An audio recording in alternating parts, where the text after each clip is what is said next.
नमस्ते,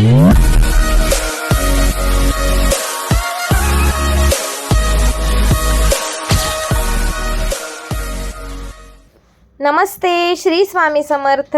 तर आज आहे मार्गशीर्ष महिन्यातला तिसरा गुरुवार आणि आपल्या गुरुवारचा दिवस चालू झालेला आहे. सकाळी सकाळी पहिल्यांदा उंबऱ्यावर हळदीचं लेपन केलं आणि त्याच्यानंतर मग जेवण वगैरे सगळी कामं आटोपल्यावर 11 वाजता मी हे सगळी तयारी करायला घेतली. आता तयारी करायची म्हटल्यावर आज मार्गशीर्ष महिन्यातला तिसरा गुरुवार तर आहेच, म्हणजे देवीचं पूजन आहेच, तर त्याचबरोबर माझं 11 गुरुवारचं व्रतही चालू आहे, हे तुम्हाला माहितीच आहे. त्याच्यामुळे माझ्याकडे दोन गोष्टी मांडायच्या होत्या, एक देवीचं आणि एक स्वामींचं.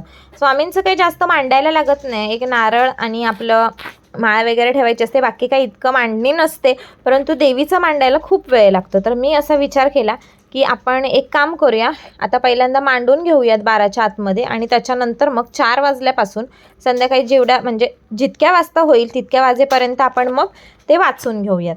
तर मग आता ही रांगोळी वगैरे सगळी काढून झालेली आहे, म्हणजे सगळीच रांगोळी मी दोन्ही बाजूची पहिल्यांदा रांगोळी व्यवस्थित काढून घेतली आणि त्याच्यानंतर मग मी स्वामींचा पाठ मांडला आणि मग आता स्वामींची मूर्ती ठेवणार आहे, आसन ठेवणार आहे आणि त्याच्यावर जास्त काही नाही, एक पानाचा विडा ठेवते, त्याच्यानंतर आसनावर स्वामींची मूर्ती ठेवते, स्वच्छ पाण्याने अभिषेक घातलेला आहे पहिल्यांदा स्वामींना, त्याच्यानंतर मग स्वामींची मूर्ती ठेवलेली आहे, त्याच्यानंतर नारळ ठेवलेला आहे, मी कलश ठेवत नाही, त्याच्यानंतर ही जपमाळ आहे माझ्याकडे ती मी तिथे ठेवते, स्वामींचं पुस्तक तिथे ठेवते, एखादं फळ ठेवते आणि एक पानाचा विडा मी तिथे ठेवते. तर अशा प्रकारे मी स्वामींचं मांडून घेतलेलं आहे. त्याचबरोबर आज गुरुपुष्यामृत योग असल्यामुळे ती सेवाही आहेच, तर त्याच्यामध्ये ती वातीची सेवा असते. त्याचबरोबर वातीच्या सेवेबरोबर आपण आज मार्गशीर्ष महिन्यातला तिसरा गुरुवार आहे, त्याचबरोबर गुरुपुष्यामृत योग आहे, त्याच्यामुळे आणखी काही सेवा करायच्या होत्या ज्या की दरवेळेस मी करत नाही. नॉर्मल श्रीसूक्त वगैरे पठण करते, पण अजून आणखीच्या सेवा म्हणजे व्यंकटेश स्तोत्र, तसेच त्याचप्रकारे विष्णूंचं नामस्मरण, लक्ष्मीचं नामस्मरण तर करतेच, पण विष्णूंचं नामस्मरण, शंखदेवतेची पूजा, हे सगळं मी एक्स्ट्राचं केलं होतं कारण गुरुपुष्यामृत योग असल्यामुळे. त्यानंतर मग मी आता हे सगळं मांडून घेतल्यानंतर मग देवीची मांडणी करायला सुरुवात केली.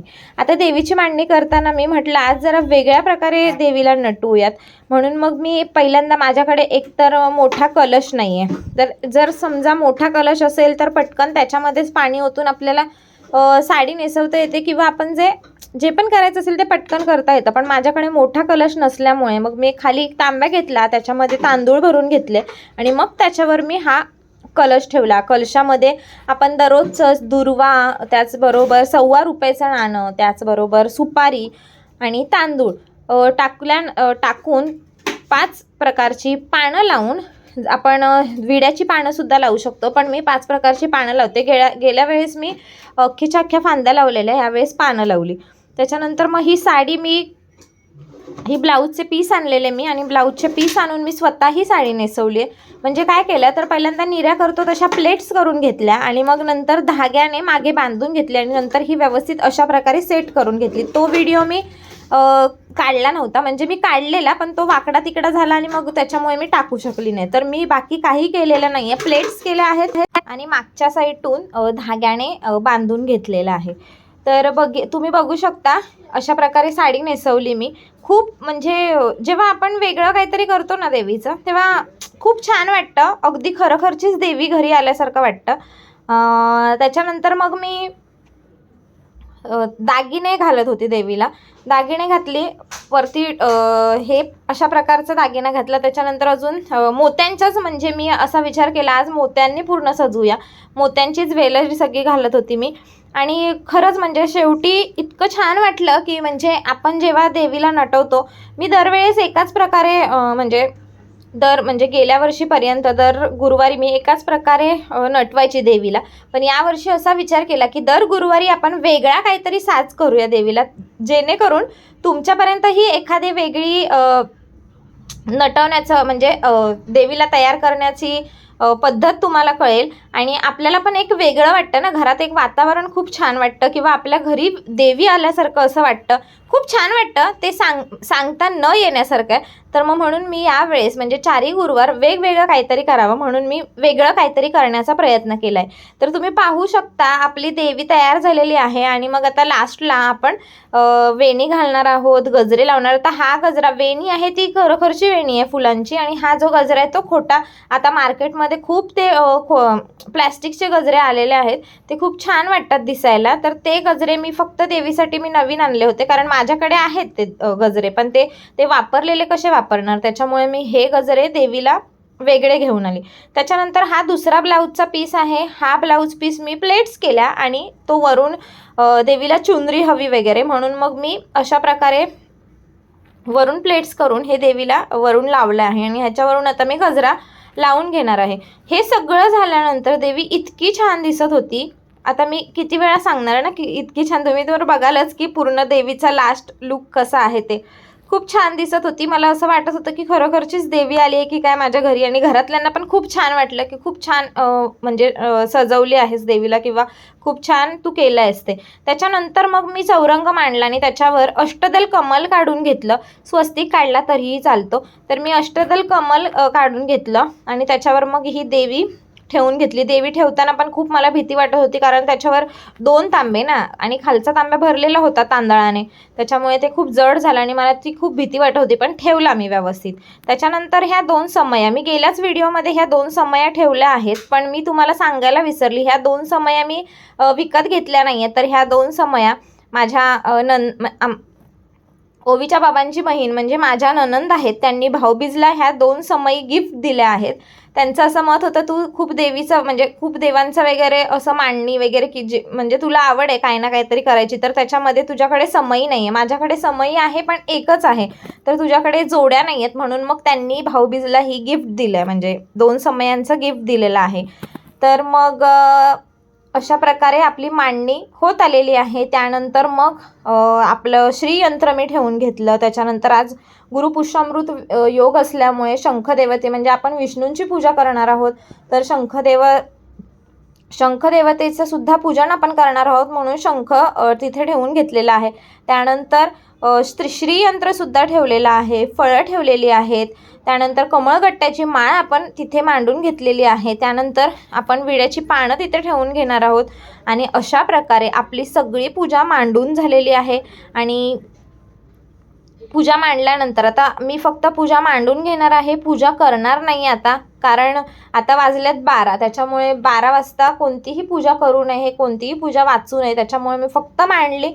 मी म्हटलं आता 12च्या नंतर जेवण वगैरे सगळ्यांनी घेतलं, सगळ्यांची जेवणं वगैरे आटोपली की मग आपण संध्याकाळी 4 वाजता वाचायला घेऊयात.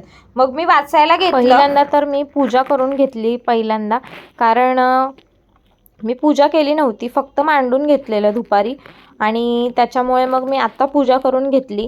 आणि आज गुरुपुष्यामृत योग असल्यामुळे आज विष्णू देवतेचं म्हणजे विष्णू देवतेचं स्मरण करायचं असतं आणि विष्णूंना पिवळं फूल किंवा पिवळं म्हणजे ज्या आपण गोष्टी पिवळ्या खूप प्रिय आहेत, त्याच्यामुळे मी आज पिवळीच फुलं आणलेली सगळी आणि सगळ्यांवर पिवळीच फुलं ठेवली. त्याच्यानंतर मग स्वामींचीही पूजा करून घेतली, सगळ्या अगरबत्ती धूप सगळं करून घेतलं आणि त्याच्यानंतर मग मी वाचायला सुरुवात करणार होती. सगळं पूजा केल्यानंतर मी स्वामीचरित्र सारामृताचं पहिलं पठण करणार आहे आणि त्याच्यानंतर मग मी आपल्या लक्ष्मी देवतेचं पूजन वाचून घेणार आहे.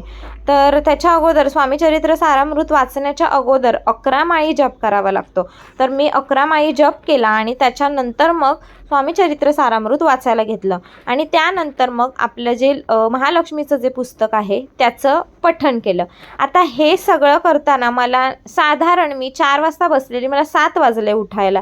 त्याचं कारण म्हणजे हे केल्यानंतरही मी कुंकुमार्चनसुद्धा केलं, कारण आज गुरुवार आहे, गुरुपुष्यामृत योग आहे आणि त्याचबरोबर आपण जेव्हा श्रीयंत्र म्हणजे आपल्या देवीचं यंत्र असतं, त्याच्यामुळे आपण मंगळवार किंवा शुक्रवार ह्या दिवशी आपण कुंकुमार्चन करतोच, परंतु आज चांगला योग असल्यामुळे कुंकुमार्चन केलेलं चांगलं असतं. त्याचबरोबर मार्गशीर्ष महिन्यातला गुरुवार आहे, तर कुंकुमार्चन करावं. मग मी कुंकुमार्चनसुद्धा केलं. त्याचबरोबर कुंकुमार्चन करताना आपल्या लक्ष्मीचं स्मरण केलं. त्यानंतर मग विष्णू जपाचं सुद्धा नामस्मरण केलं. त्याच्यानंतर मी व्यंकटेश स्तोत्र, त्यानंतर आपलं श्रीसूक्ताचं नॉर्मली आपण वारानुसार पठण केलेलं चांगलंच असतं, तर मी करते. म्हणजे माझ्याच्याने मला जितकं होईल तितकं तरी मी करण्याचा प्रयत्न करते. म्हणजे असं वाटलं की मला नाही होत आहे आता, किंवा मला आता हे नाही होत आहे, मला काय काम आहे, कारण कामं असतातच, लहान मुलं असतात, शाळा असतात, ह्या सगळ्या गोष्टी असतात, आपलं कुटुंब पण आहे. हे सगळं सांभाळताना जबाबदारी तर आपल्याला असतेच. त्याच्यामुळे आपल्याला जितकं होईल तितकं आपण करावं. तसंच मला जितकं होईल तितकं करण्याचा प्रयत्न करते. जास्तीत जास्त नामस्मरण, जास्तीत जास्त स्मरण करण्याचा प्रयत्न करते. माळ मुक्ता फळाची, जय देव जय देव जय मंगलमूर्ती हो श्री मंगलमूर्ती, दर्शन मात्रे. अशा प्रकारे आपली पूजा झालेली आहे आणि आजचा दिवस खूप छान गेलेला आहे. तुमचाही प्रत्येकाचा असाच गुरुवार खूप छान गेला असेल तर माझा असा म्हणजे आग्रह आहे की ना, तुम्ही माझी दर गुरुवारची पूजा बघावी आणि माझ्या म्हणजे कशी वाटते पूजा हे नक्की मला सांगावं.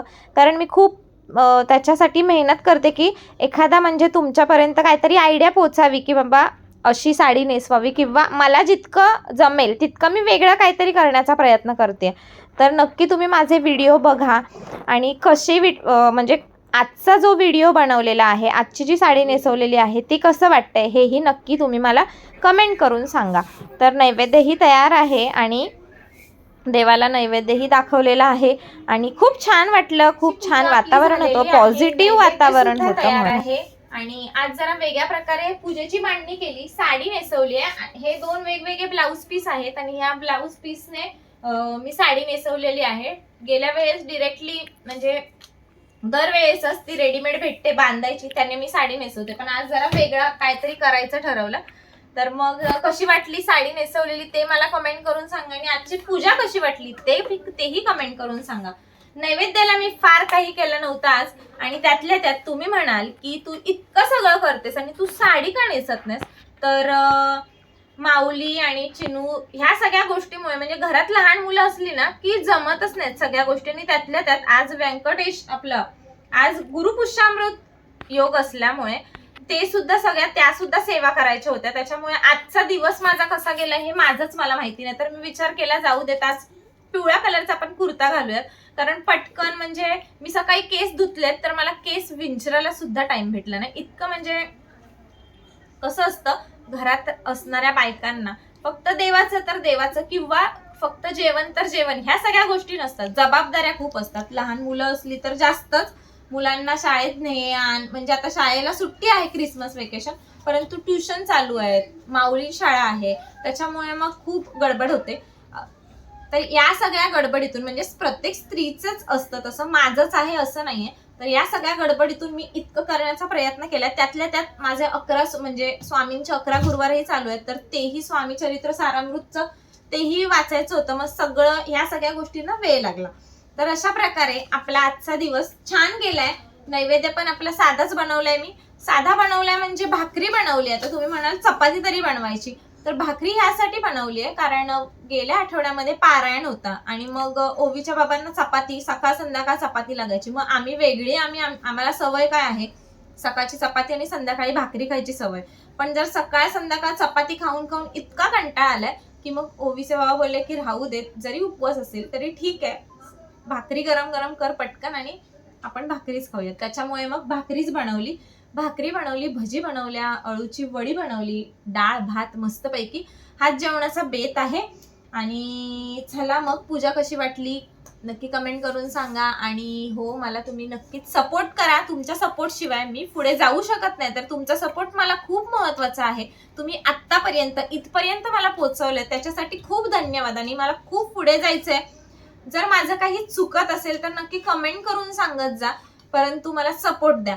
आणि चला मग व्हिडिओ कसे वाटतात माझे, किंवा माझा विषय योग्य आहे की नाही, माझं कुठे चुकतंय का, हे सगळं कळण्यासाठी मला कमेंटची खूप गरज आहे. निगेटिव्ह करू नका, पॉझिटिव्हची अपेक्षा आहे. तर ठीक आहे, बघूयात मग. चला मग आता आपल्या व्हिडिओचा एंड आपण इथेच करूया आणि भेटूया पुढच्या नवीन व्हिडिओमध्ये. तोपर्यंत बाय बाय. श्री स्वामी समर्थ.